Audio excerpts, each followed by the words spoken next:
Well, hello to my beautiful Virgos. What's going on, Virgo? It's Dr. Leona coming in with your weekly reading, and this is for that first week of June. I think I'm calling it As Precious as a Pearl series.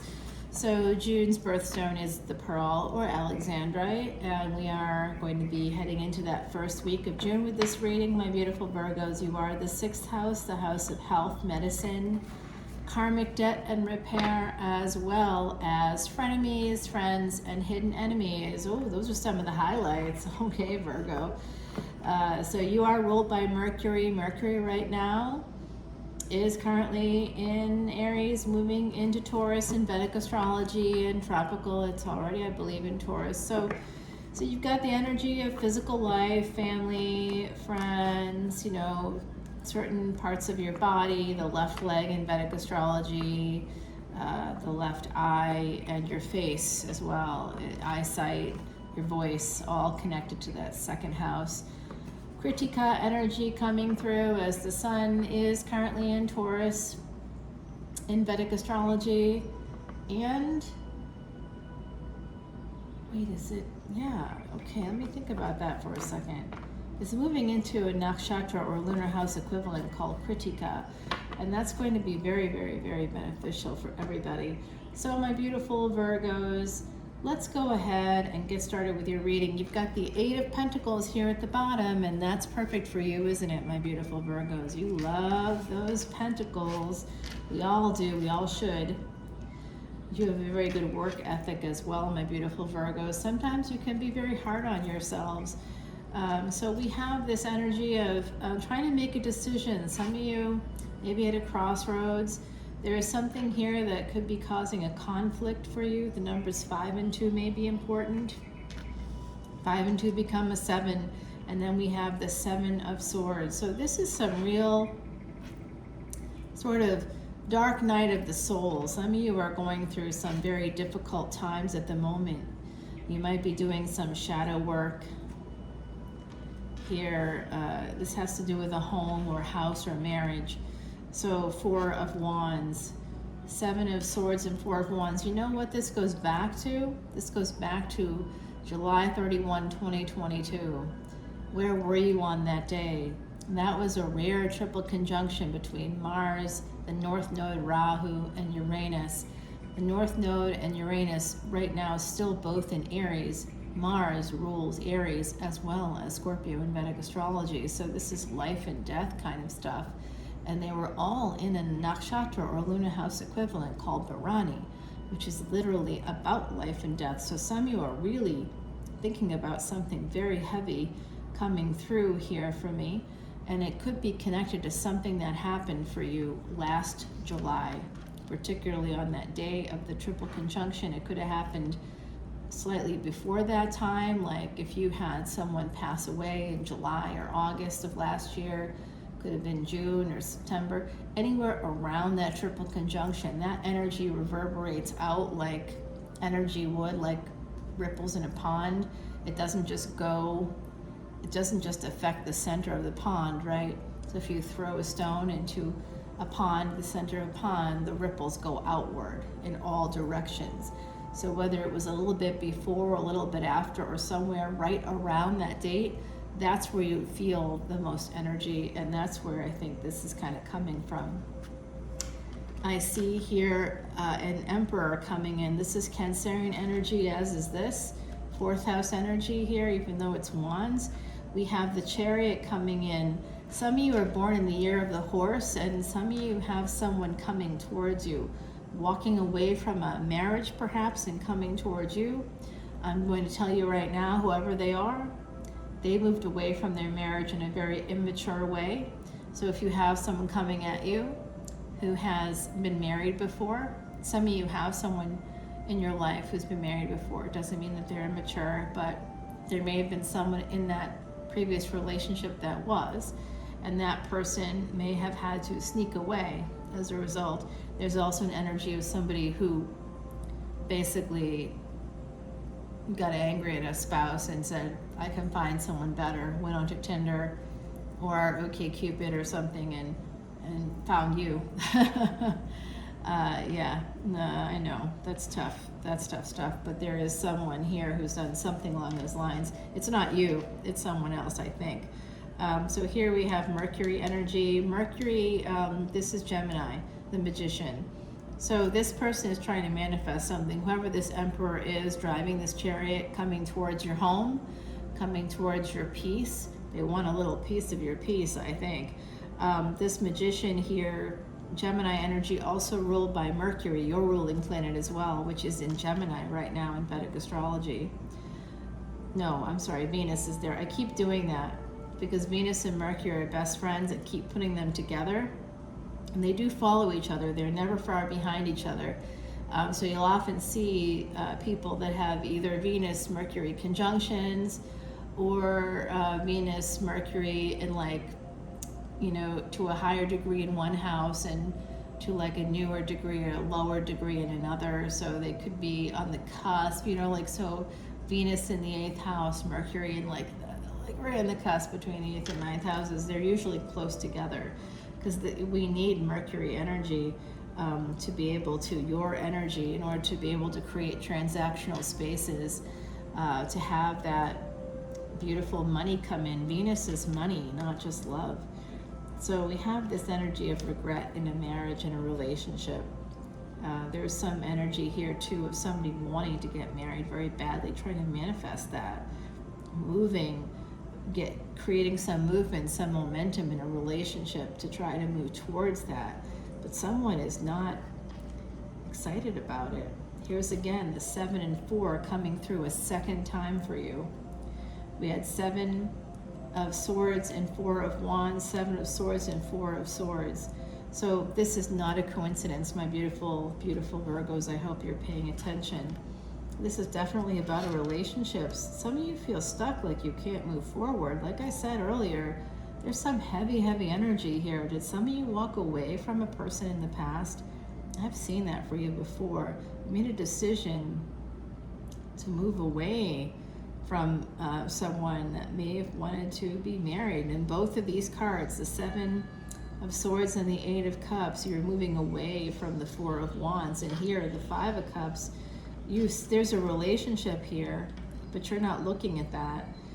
There's 3 cups down here that are all laying down, and that's what you're crying about. The relationship is here. So I think some of you may have walked away from a relationship, or someone moved away from you in a relationship. I'm so sorry, Virgo. Yep, I knew that was coming. 3 of Swords. Yep, there's a lot of pain connected to this action, which was the first card, so the most important one, 5 of Swords. So whatever's happening here, there's a lot of swords, my beautiful, beautiful Virgos. In this half of the reading, it's all swords, literally all swords.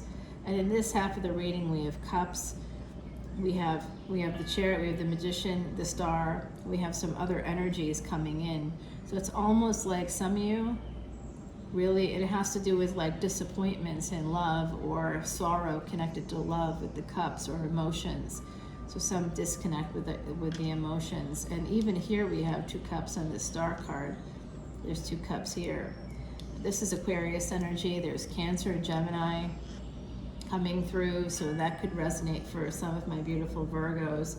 I see here that someone needs to move forward.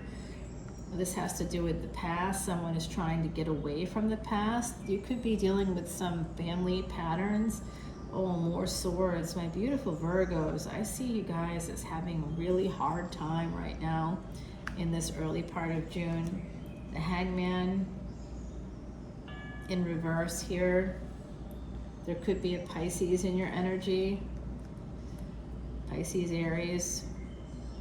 Could be something to do with sex there with that person. This could be the beginning of something new. It could be someone at a distance, and they could be younger than you. And I do see that this energy is being brought in by Jupiter. So that's Sagittarius. This could be a second marriage for someone in the collective, or a third marriage or something, not a first marriage, basically, not your first rodeo, is what I'm hearing from the other side. So let's go ahead and put down cards to clarify. And I'm going to get you an oracle card as well. I was looking for my threads of fate and realized I'm in a new location. So I will not be getting those cards because they are not here. I should get that deck. I don't know why I never thought of it, but I should get that deck for here too, because I rely on it heavily when I am there, and it's really something that I think has a lot of good energy to it. So let's go ahead and use Timothy Lance's Archeon deck. We of course want to clarify, oops, can you see that? That I'm giving you a little preview there, a little preview. In fact, I will give you a preview. I'll put some cards right there, right next to you there, so we can see where this is headed. There is something happening here with someone's stability, and it has to do with, there's some regrets connected to, looks like sex, looks like something to do with sex, so be careful because that can cloud our judgment. That's why I always recommend, you know, when I'm talking to clients, I do work in a field that has to do with human behavior. And I always recommend to clients to not sleep with someone on the first date. That seems like an obvious thing, but it's not to everybody. And I also recommend that you not even fool around until like the 5th date. I know. You know what though? That's hard to do. But then there's no regrets. Because once you get sex in the mix, it complicates things. It really, really does. And you're like, yeah, but I'm a grown-up. I can have sex. You can have sex with anybody you want. There's a big difference between having sex with someone because you just need sex and having sex with a person that you want a relationship with, and letting things happen by accident, you know, without being, you know, sort of thinking about it. This is absolutely your energy. You got to think it through. You can't just be like, oh, well, I get along with them and we have great sex. That's not a reason to have a relationship. You can have really great sex with someone and they can like not be a partner material outside of the bedroom. They can't provide you with anything at all, really. I got this Jupiter card here. I'm just going to put one down there, and then we have the Empress coming out. So I think you're going to emerge out of this as the Empress. You may also, because we had the Emperor coming towards you, I believe. So if you resonate with Emperor energy, an Empress is coming in for you or will be there for you. There's someone here that's going to bring in a lot of healing, and they could have Taurus, Sagittarius energy. We did get this Temperance card in your original reading as well. So there's angels here coming and bringing someone in to help you heal. And you could be this person too, healing yourself. Let's not give away your power, right? All right, let's get you that Oracle card from Miss Heidi, my beautiful Heidi, Messenger, Truth Psychic Medium, good friend of mine.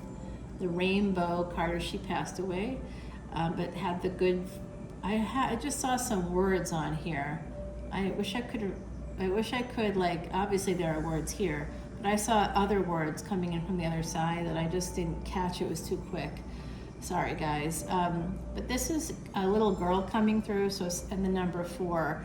So some of you could have lost a child. That's coming through for me right now. And for some of you, you had a person, it could have been a mother or someone, talk to you about rainbows, or you could have always seen a rainbow.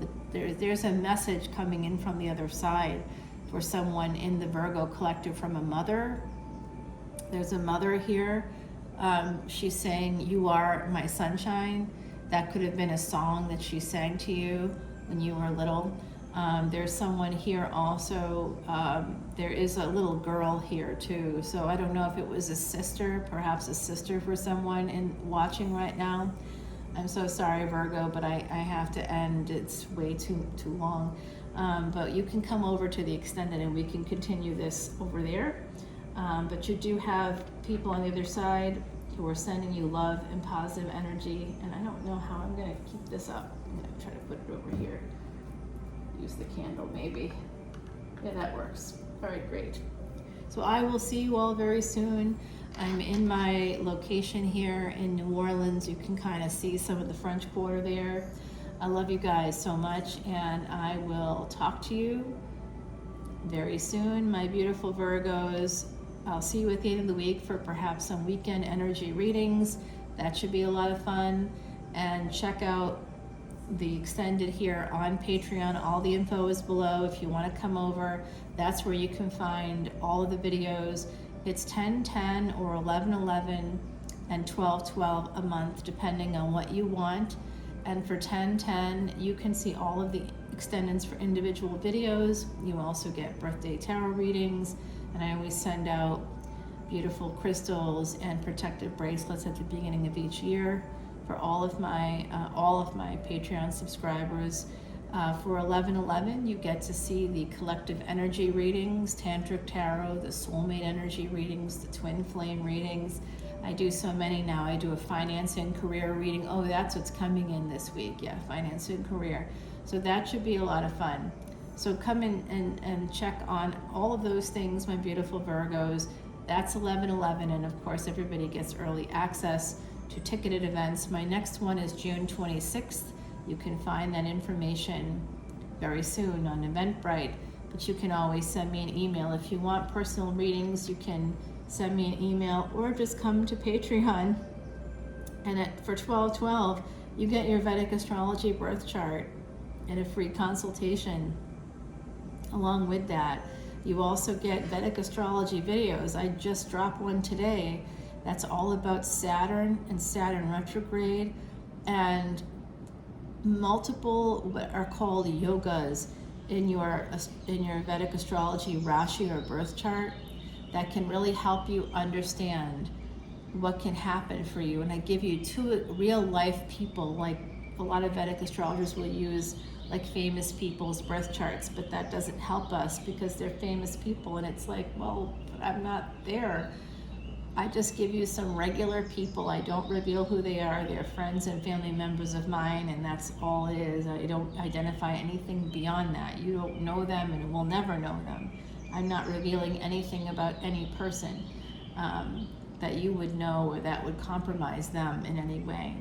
And you can come over and really watch that and learn these very, very important ancient Vedic secrets to moving your life forward, to being happier, healthier, and yes, wealthier. I know that appeals to you. All right, my beautiful Virgos, I'll see you over on Patreon. Until then, bye now.